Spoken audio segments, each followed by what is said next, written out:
Hello, everyone. Thank you for coming today. Welcome to the Cross-Cultural Center and UCSD Activism presentation. This presentation is brought to you by the Cross-Cultural Center. As a disclaimer, we are using closed captioning, which may not be entirely correct, and this presentation is recorded.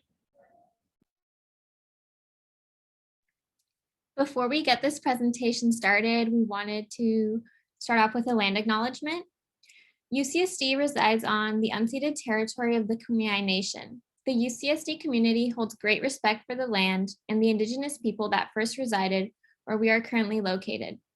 Furthermore, we want to acknowledge that the Kumeyaay people continue to have political sovereignty and cultural traditions as vital members of the San Diego community. We acknowledge and continue to amplify and uplift the Kumeyaay Nation for their contributions to the UCSD community and the greater San Diego community. This statement was adapted from the UCSD Intertribal Resource Center. We wanted to go ahead and introduce ourselves. My name is Camila. I'm one of the Joy de la Cruz Art and Activism interns. I'm also a social justice educator. I go by any pronouns and my hometown is San Jose, California. I'm also a student at Third or Marshall College. Hello, everyone. My name is Brandon Najera. I am a social justice educator as well, and I am the affiliates and leadership intern for this year. My pronouns are he, him, his. I'm from Los Angeles, California, and I'm a fourth year from Marshall College. Hi, everyone. My name is Amberly. I'm a social justice educator as well as the second affiliates and leadership intern. I use she, her pronouns. My hometown is from San Luis Obispo, California, and I'm a student in ERC. Hello, everyone. My name is Selema Villa. I am a social justice educator along with the outreach and engagement intern. I go by the gender pronoun she, her, hers. I'm from Los Angeles, and I am also a third year from Rebel College. Hi, everyone. My name is Risa Salino. I'm another one of the outreach and engagement interns, and I'm also a social justice educator. I use she, her pronouns. I'm from Portland, Oregon, and I'm a student in Marshall College. Hi everyone, my name is Leslie Santiago. I'm one of the other outreach and engagement interns as well as a social justice educator. My pronouns are she, her, hers. I'm from Los Angeles, California, and I'm a fourth year at ERC College. Hi everyone, my name is Mira Gupta. I'm the other Joy de la Cruz Art and Activism intern. I use she, her, and hers pronouns, and I'm originally from New York City, and I'm a second year in New York College. Before we get started, we want to do a check-in question. Please make sure the chat is set to all panelists and attendees. And if you're comfortable, please drop in your name, hometown, pronouns, and college. As I previously said, I'm from the Los Angeles area, specifically the San Fernando Valley, if any of you are familiar with it. And I'm also from Rebel, a third year. Nice to meet y'all. Okay, we have some people from the UK. From New York, oh, from Boston, okay, across the coast. Okay, San Francisco, Bay Area up in the house. Okay, we have a lot of local people from San Diego. We love it here, that's why we're here. Also got someone from Los Angeles, love to see it, always repping LA. Before we get into our slides, we wanted to do a trigger warning. So some of the content in this presentation does include heavy topics that may be triggering, including police brutality and other forms of state violence. Before we begin, we want to give a quick outline of today's presentation. First, we'll be covering a Cross-Cultural Center timeline. Why was it created specifically? Next, we'll be talking about the programs we offer for the UCSD community and what our programs give to the UCSD community. Next, we'll be also talking about history of student activism, specifically anti-war protests and the Compton Cookout and other events that followed the Compton Cookout. Next, we'll talk about resource centers and programs, specifically student activist responses from the past and from today. And finally, we'll end off with student activism today for current student efforts. All right.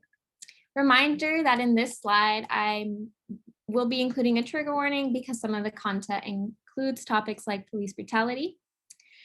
To start off our presentation, we wanted to give an overview of the events that led up to the creation of the Cross-Cultural Center. And to understand this, we need to flash back to the campus climate in the early 1990s. There was a dwindling number of underrepresented students who were being turned away from UCSD because they had a low yield rate, which means that these students did not make the institution a lot of money. And there was also a variety of controversial speakers on campus, and generally relations among student groups were really tense. So then in 1992, when the Rodney King verdict came out, students all over campus and all over the United States came out in solidarity and protest. And for all of y'all that don't know, the Rodney King verdict came out in 1992, and it entailed Rodney Glenn King, who was an African-American man who was a victim of police brutality. On March 3rd of 1991, King had been beaten by 4 LAPD officers during his arrest following a high-speed chase. And the 4 LAPD officers were acquitted in 1992, which is why all these protests broke out. What happened after this verdict on the UCSD campus was this huge protest. In the top right corner of the screen, you can see a snippet of a newspaper column of UCSD students protesting the police brutality verdict. On Friday, it was a Friday afternoon, and about 400 students from UC San Diego walked out onto the Interstate 5 in La Jolla and sat down, blocking all southbound traffic headed for downtown San Diego, according to the California Highway Patrol. No arrests were made in the 2-hour sit-in, which ended at 3:30 when students dispersed after the UCSD chancellor at the time, Richard C. Addison, read a letter addressed to President Bush criticizing the not guilty verdicts for the 4 white police officers who had been accused of beating Black motorist Rodney King. And then, so despite the need for having a space which supported marginalized students and student activism on campus, there was still a lot of opposition to the creation of the Cross-Cultural Center. UCSD was generally seen as a very friendly place. People didn't think that relations were really that tense. A lot of people also felt that Cross-Cultural Center would be more divisive, especially if it was a space just for minorities. Some people even considered its creation a waste of campus resources. People also felt that the International Center already existed and having both would be redundant. In the bottom right corner, you can see a picture of students holding a sign that says UC Student Discrimination, and those were students protesting the creation of the Cross-Cultural Center because they felt that the International Center already suited students' needs. And despite this opposition, a coalition of students, staff, and faculty pushed for the formation of the Cross-Cultural Center, eventually established in May 1995. Later on in this presentation, we're going to be talking more about what exactly we do here at the Cross-Cultural Center and how we continue to uplift legacies of student activism. Now that we've gone over a timeline of events leading up to the creation of our Cross-Cultural Center, we'll be transitioning into talking more about what we do today at the Cross-Cultural Center. Our mission is to advocate for and support campus-wide efforts to become more equity-minded and inclusive. We provide the opportunity for historically underrepresented and underserved UC San Diego students and staff to learn about themselves, learn about others, develop as leaders, and to impact communities for social change. We also abide by the Places philosophy, which stands for promoting respectful dialogues, leadership, affirmation of identities, community building, empowerment, and a social justice lens. All of our events and programs here at the Cross-Cultural Center strive to incorporate the Places philosophy into everything that we do.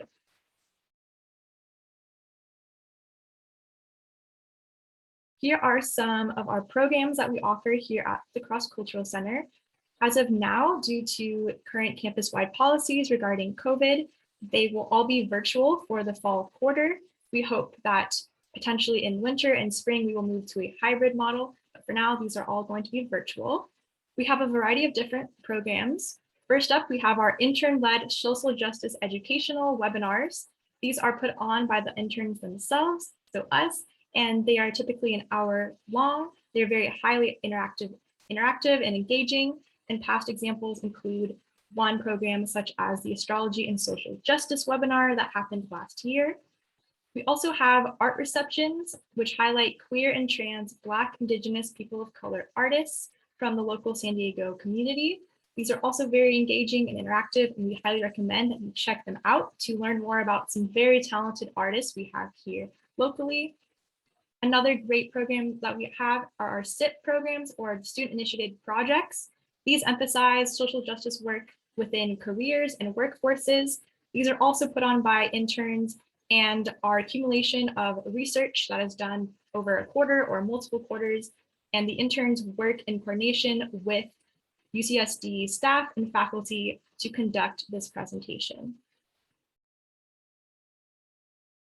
Past examples of some of our virtual programs include roller skating and anti-Blackness, which was a social justice education webinar put on by an intern last year. An example of a SIP, or a student initiated project program, was the language barriers, the Hispanic community versus healthcare providers. Another example of one of our past webinars included gender identity. And an example of our art receptions featuring the talented artist Diana Morales, titled Rooted Art, Rooted People, also occurred last year. We highly recommend that you check us out and follow us on all of our social media platforms that we will be introducing later on in this presentation.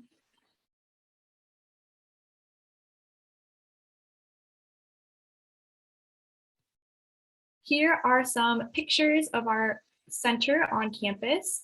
We are located on Price Center East on the second floor and right above Burger King. A good sign of where we are is our three big, large white C's on our exterior of our building. We are open Monday through Thursday, 9 a.m. to 6 p.m. and Fridays, 9 a.m. to 2 p.m. We are currently closed on the weekend, but you can reach us at our email at cccenter@ucsd.edu. Our website is ccc.ucsd.edu, and you can also reach us by phone at 858-534-9689. And now we want to talk about one of our biggest programs that the Cross-Cultural Center hosts, and that's the Affiliates Program. The Affiliates Program is a network for student leaders and their organizations on campus, and we do a variety of things with folks who participate in the Affiliates Program. Take, for example, an emphasis on professional and self-development.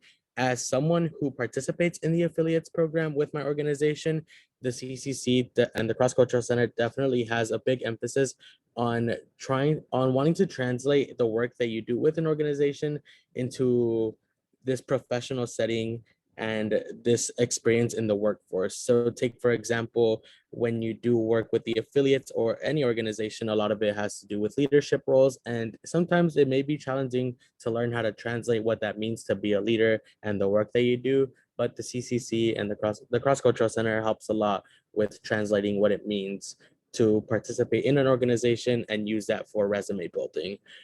One of the things we also do with the affiliates program is empower students and their organizations with increased knowledge of social justice issues. As an affiliates intern alongside with Amberly, we at times will be, since we are social justice educators, we will be asked to host any workshops that any of our affiliates ask us to do, whether it be just for their board, whether it be for a GPM, or whether it be for a high school conference that one of our affiliates is hosting. We are learning as social justice educators, we are asked to learn on a variety of social topics. And the good thing about that is that we then can give that knowledge to our affiliates and those who ask us to give those presentations. And as well, while we go hand in hand with learning, there's also several social events that include mixers and resource fairs.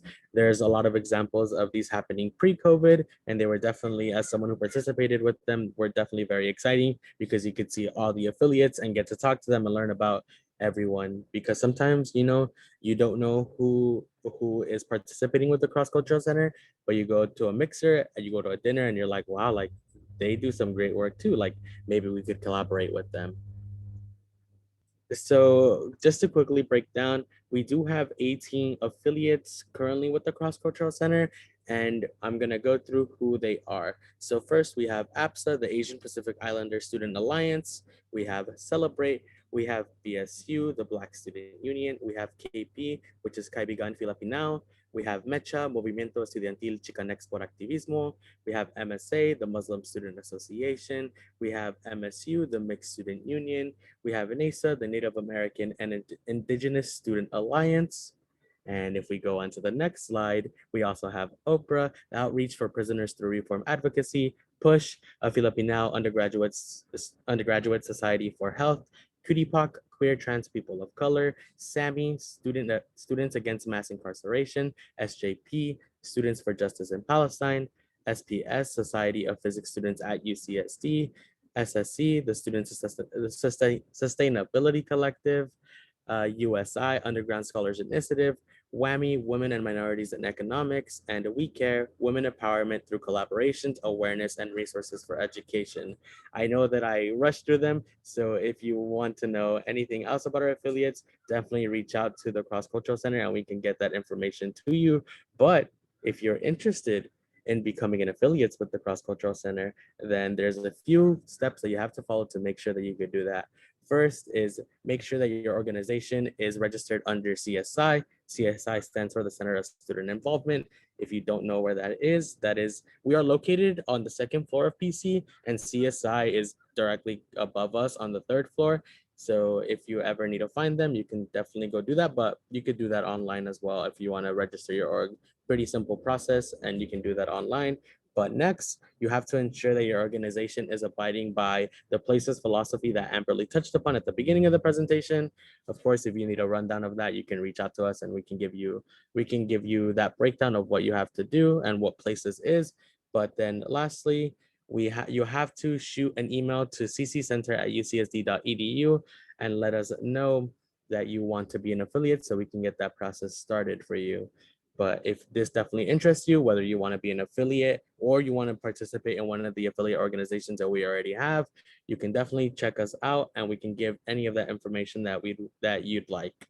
But yeah, we have a tinyurl.com/affiliatesccc if you want to see this list. And we also have a QR code that you can scan if anyone is interested in finding out any of the information that I just said. I know that I rushed through it a little bit, but if you have any questions, again, you can email us at cccenter@ucsd.edu, or you can find the information on our social media since we do affiliate highlights. So feel free to check that out. We have a question in the chat. Someone's asking if we can physically be in this space during hours.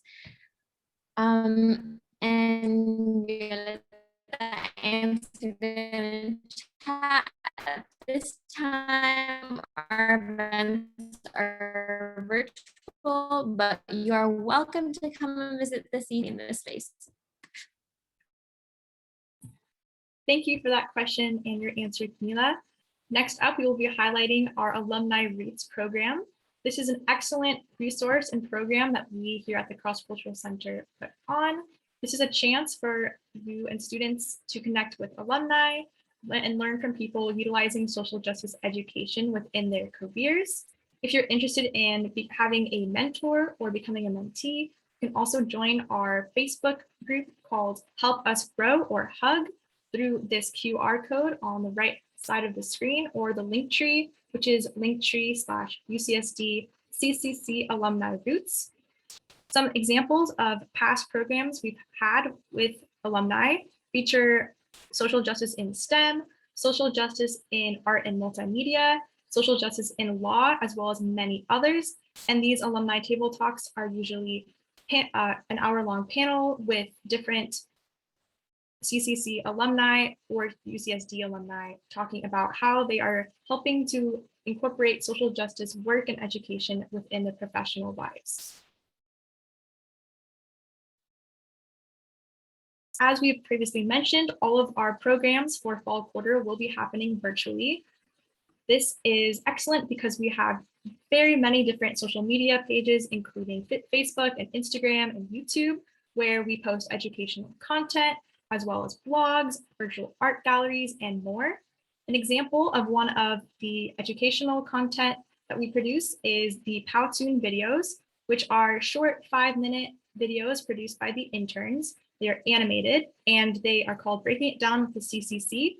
They help to highlight different social justice issues happening A previous example was one on a history of Palestinian struggle for liberation. We also have different blog series, such as this weekly series called Black Revolutionaries, which helps to highlight different Black figures and revolutionaries throughout history that may not have the recognition in the current society that they should have. Another example is our virtual art gallery. One past one was on Fabian Guerrero, who is a Texan photographer who helps to document brown and queer culture. Again, if you're interested in any of our social media platforms or following us, you can scan this QR code in the top right hand of the screen or type in this linktr.ee/UCSDCC. Our YouTube is another way where you can view past recordings of all of our presentations and programs. You can subscribe to our channel at Cross-Cultural Center or by typing in this tiny URL link. Some past examples that you can find on our page are a SIP presentation by an intern last year titled "Where is Social Justice, Diversity, and Inclusion in STEM?" We have all of our alumni table talks, as we have previously mentioned, on our YouTube, as well as our social justice educational webinars, such as sustainability and consumption and capitalizing on your privileges. Now, because of the current COVID pandemic, we are open and you can totally feel free to come by and visit us. However, we have some restrictions on different areas that are open to visitors. We do host study areas, we have computers that you can use, we have printers, as well as conference rooms. And we hope that our space helps to provide a space for community building and for just overall well-being for all students and staff. Please come visit us when you stop by. Here are some quick safety precautions to follow. Number one, make sure that you have shown your green thumb clearance. This can be done through the daily symptoms screener checker that is submitted through UCSD emails. Make sure that you're wearing your mask over your nose and mouth properly as seen in this image. And be sure to scan in with your UCSD ID. Please come visit us. We cannot wait to see you. As you mentioned, we want to talk about student activism, but before we dive into the subject, we want to give a couple of definitions to make you comfortable with what we'll be talking about. The first one is activism, which is an intentional action with the goal of bringing about social change. The second term is activist, a person who diligently and repeatedly tries to achieve some social, economic, or political objective, especially by participation in protests, pressure, organizing, or resistance. Next, I also like to highlight this quote from Salvador Allende. It's also the person on the right side in the photo. "To be a student and not revolutionary is a contradiction." This quote encompasses the energy and idea of student activism on campus. So as Camila had gone into when talking about the Cross-Cultural Center, there is a lot of history when it comes to student activism on campus. But you also got to take it back a little bit farther than the CCC and actually talk about the 70s. And one thing that we're going to talk about and highlight is Lumumba-Zapata College. So I know a couple of us had mentioned that we were from Marshall College. I know that I think it was Camila who had mentioned that she was from Third College, which was very interesting because it ties into the name of what we're going to talk about when talking about Lumumba-Zapata. But Lumumba-Zapata encompasses what can be achieved when students band together for a common goal. And after the proposition for a third college, the third college was actually going to be focused on literature and music and all of these great things. But once Provisional Provost Armin Rappaport approached Maya, the Mexican American Youth Association, and the BSC, the Black Student Council, to get their insight into what an ethnic element of the college should look like, students ended up banding together and formed this coalition to make sure that what they wanted to see on campus and in this college was being reflected. So it was created with the intention to form a space for students of color, and this coalition made sure that it got those goals and demands met. And what was that coalition called? That was the Lumumba-Zapata Coalition. So Something that we have to highlight with this coalition is that they wanted to promote their student demands and wanted to make sure that they were being represented at this college, especially considering the time period that students of color were not being reflected across campuses like UCSD.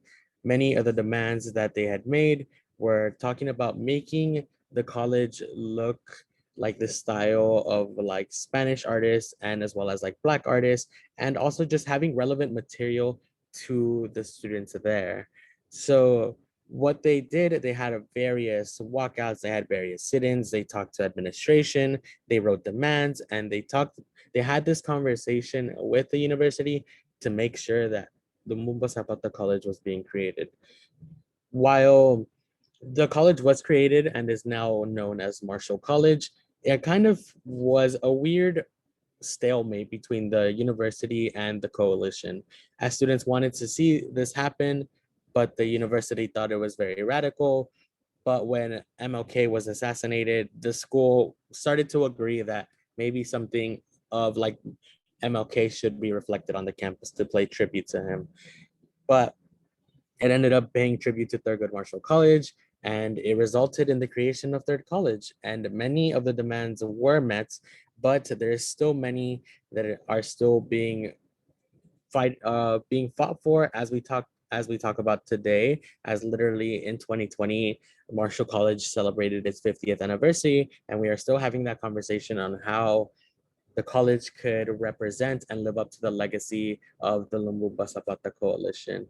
I think this photo on the right-hand side captures it very well, as it shows that Third College self-determination now, and that's what students wanted to achieve. But believe it or not, these weren't the only protests that were happening in the 70s, and hand in hand with the Lumumba Zapata Coalition were anti-war protests. Anti-war protests spiked during the 70s, especially considering what was happening with the Vietnam War and other wars internationally. So students fought against the US involvement, but not only US involvement, but they actually were fighting against UC's involvement, especially talking about UCSD. So there were several acts of civil disobedience that happened to gain attention to what was happening. And some of that included that students actually found out that the UC was funding these wars internationally. And they did that by breaking into the administration office and stealing records that showed this. And this only added more fuel to the fire, because as students were already mobilizing and they wanted to make sure that they were being heard, this only proved their claims that the UC actually had an involvement with these wars, and which is why UCSD for that time was dubbed the war machine. So students both organized in very peaceful ways, but in also very militant ways, as they gathered in marches and in sit-ins. Take, for example, the occupation of Uri Hall, which is this photo on the right-hand side, where students ran into Uri Hall. They were knocking on the doors, telling people that we're taking over this building. They put chairs to make sure no one would come in. They blocked elevators, and they took over this floor up in Uri Hall and made sure that they had protest signs, and they were like, this is our hall, but we gotta make sure that our message is getting across, which is that we want the UC to pull out from funding, and as well as the US to end the war. And this happened a lot of various times, as I saw a blog post of someone who was actually present at the time that talked about how they saw that student organizations were being arrested, and they ran to the police campus or to the police center on campus to make sure that they fought back against the police. They would throw rocks, they would make sure that they can actually support their students. And a lot of this was very militant, and it even led to some losses of lives, as we have written there that a grad student even set himself on fire as an extreme means of protest. And this kind of shows the dedications that students had during this time period to make sure that what they were fighting for got across, not only at UCSD, but to make a statement nationwide. And it definitely did make a statement, because it wasn't only UCSD, but various student organizations across the US who are fighting for these anti-war protests. Next, I'd like to talk about Black Winter, specifically the Compton Cookout. On February 15, 2010, the UCSD fraternity Pi Kappa Alpha hosted a racial themed party called the Compton Cookout. This was an off-campus hosted event where anyone who received a Facebook invitation could attend. The intention of this event was to ridicule Black History Month through the Facebook invitation, specifying this is not meant to celebrate President's Day or Valentine's Day, but Black History Month. In the invitation, it invited attendees to experience the various elements of life in the ghetto. This meant men being asked to wear fubo, echo, rockwear, while women were asked to wear short, nappy hair, act as ghetto chicks, and to act similar to Shanae and speak very loudly while rolling their neck and waving their finger in this face. This event was charged as a racially themed attack on ethnic and minority groups and also received vast amount of coverage from the news and from the UCSD community. As seen on the picture on the right side, this sparked large protests and activism on campus. However, this event led on to create Black Winter, which I'll talk about in the next slide. As mentioned, I'll be talking about Black Winter. So after this event, other racially charged events started happening at ethnic and minority groups. This was a very hostile time period on campus where various racist incidents took place. One of those incidents was placing a KKK hood on the Dr. Seuss statue outside Geisel, if any of you have seen it before. The other one was hanging a noose inside of the Geisel library. The person who did end up doing this came out saying they had no idea what they're doing, which is interesting. And also, one of the school's newspaper called the Cola came out and said very derogatory things about the protests occurring while all of these racially charged events were occurring. Out of these events came student activism, specifically the Black Student Union coming out and asking for changes to be made on campus. 32 demands were asked from the Black Student Union, and some of them included the EDI requirement, the creation of various resource centers to hold UCSD accountable for its actions, and another one that you're now familiar with is the land acknowledgement in the beginning of our presentation. Yeah, a little quick fun fact about Black Winter and the Compton Cookout in general. If any of you have ever seen Dear White People, the plot sound familiar? It's kind of inspired about what happened during the Compton Cookout. So the more you know.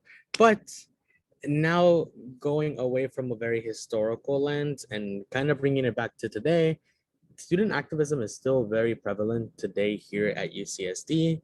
A lot of it is tied to the various student organizations who are involved with the CCC, and also some of them who are not involved with the CCC who are doing work like this. Many of the affiliates that we work with are involved in very political education and engagement type work, and that's something that is very prevalent still on campus. So if you are ever interested in joining and wanting to be a part of student activism, you can definitely check out some of the affiliates or even find any other organizations that do work like this. But it's still very prevalent on campus, and we wanted to share some examples of that. So take, for example, the UCSD United Students Against Sweatshops. They are some of the folks who organize around labor unions, and there have been a lot of labor protests at UCSD, especially that I saw my first and second year here. Another example is the UCSD for the People, Cops Off Campus movement. This goes very hand in hand with Black Lives Matter nationwide, but also some of the movements that happened here at UCSD with Black Lives Matter, because BSU, like they did in 2010, also submitted a list of demands for UCSD that had to do with defunding the police here on campus. And that's still a conversation that's still being had about defunding the police on campus. And during that time where everything was happening nationwide, there was a lot of movements and a lot of student organizations who wanted to show support to the Black community on campus. And something even that we're talking about like today and now is the housing justice movement. There has been a lot of talk of the housing justice movement, especially considering that there has been a housing crisis in San Diego with students, whether it be not having enough spaces to live on campus, the rising of rent off campus, and the fact that UCSD is not being accountable for its actions, especially with the housing insecurity of students. So I know that there was town hall that's been happening that people have been putting on. So if you are interested, you can definitely check that out because there's a lot of stuff going on. And if another example of students coming together for a very similar cost was the cost of living adjustment, COLA at UCSD. A lot of people, when we talk about like professors and when we talk about administration on campus, you also have to talk about the help and support that they gain from people like TAs and graduate students. A lot of the TAs that you'll have on campus are graduate students, and they were actually having their living raised, which is something that didn't reflect with their pay. So I know that I went to a couple of showings of what was happening, and not only were staff, faculty, and students out there, but the whole community was out there to support our graduate students. And you can definitely, it's definitely still a battle that's being fought today. But if you want to show up, and you don't have to go to these organizations or you don't have to participate, but if you have other various means like donating money, you can definitely do that with any mutual aids offsite of UCSD, but the UCSD does have a mutual aid as well. I wanted to give a quick shout out to one of our interns in the photo because they were participating in a protest there. So that's a very dope to see that a lot of what we're talking about is also reflected in how we carry ourselves inside of the CCC, of the Cross-Cultural Center, and outside of the Cross-Cultural Center. We want to do another check-in question. Please again, make sure the chat is set to all panelists and attendees. Right now, we gave y'all a lot of information that you may have been aware of or may not have been aware of. So if you feel comfortable, please drop in the chat anything that surprised you or anything you'd like to mention that you felt during this presentation.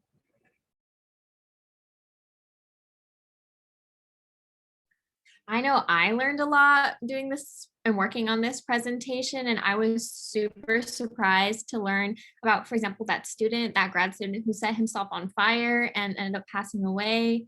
And the whole Black Winter event, I feel like a lot of people don't know about that. It was super recent. So that was definitely.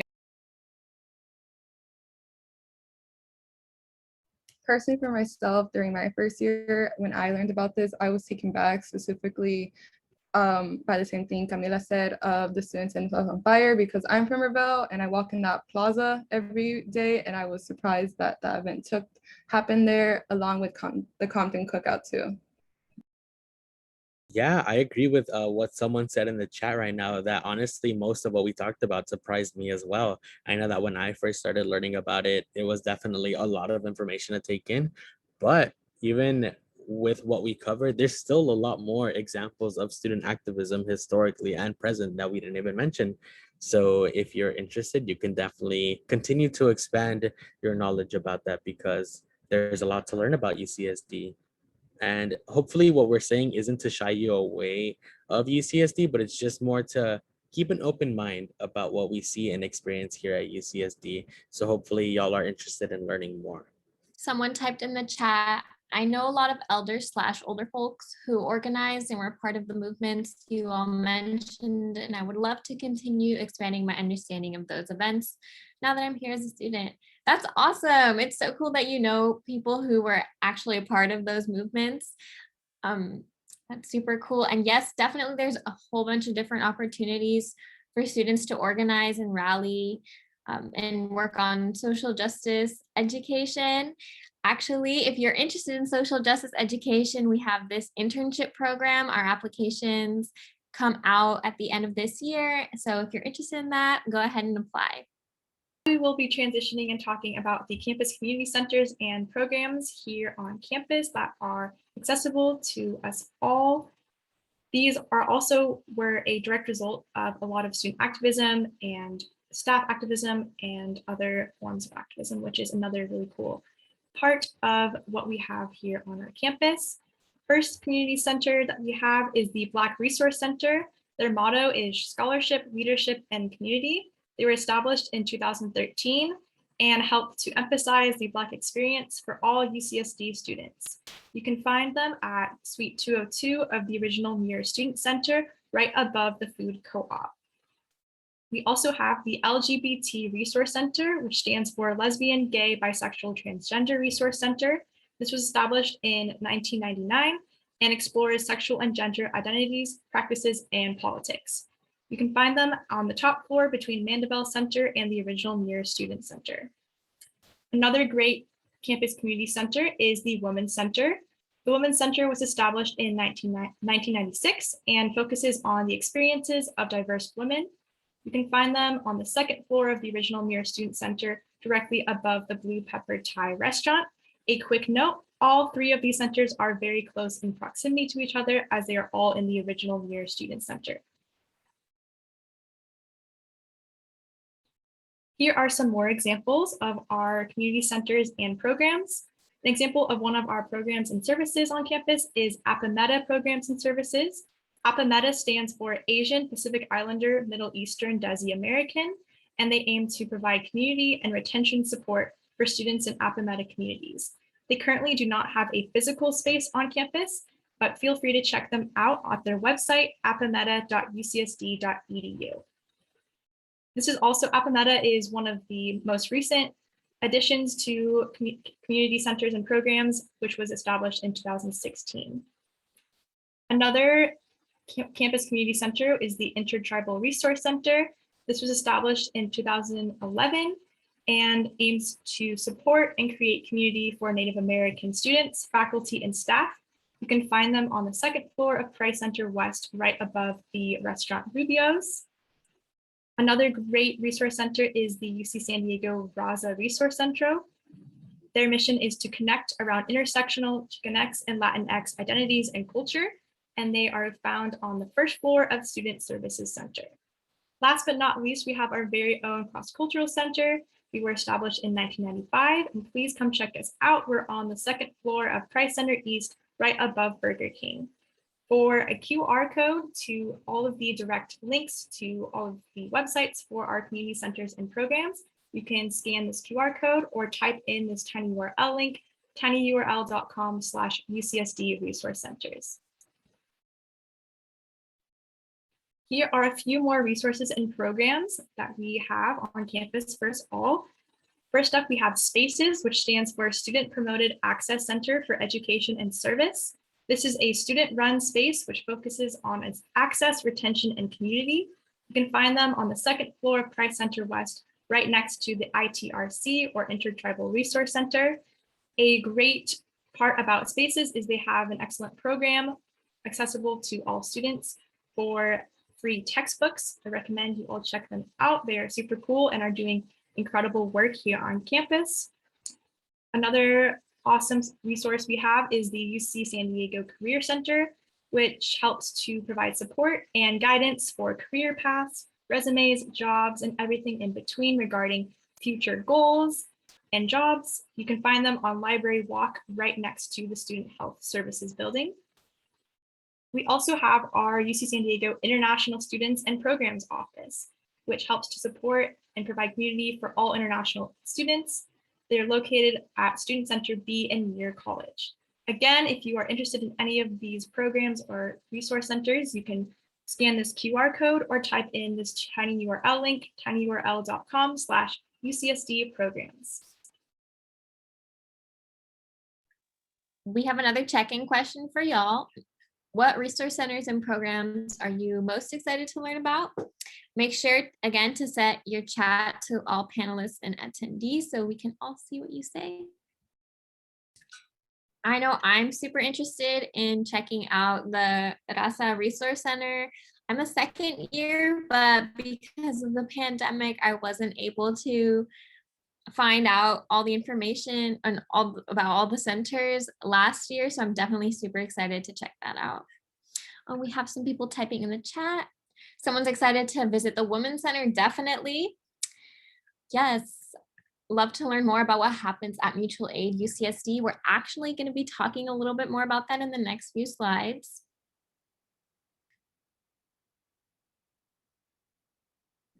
Definitely one piece of advice that I would give, sorry Camila, I know I saw you on, but one thing that I would say is definitely check out these resource centers and the programs. Don't ever shy away from reaching out to them because they are here to support y'all. So with that, as a plug, come to the Cross-Cultural Center. Feel free to follow follow us.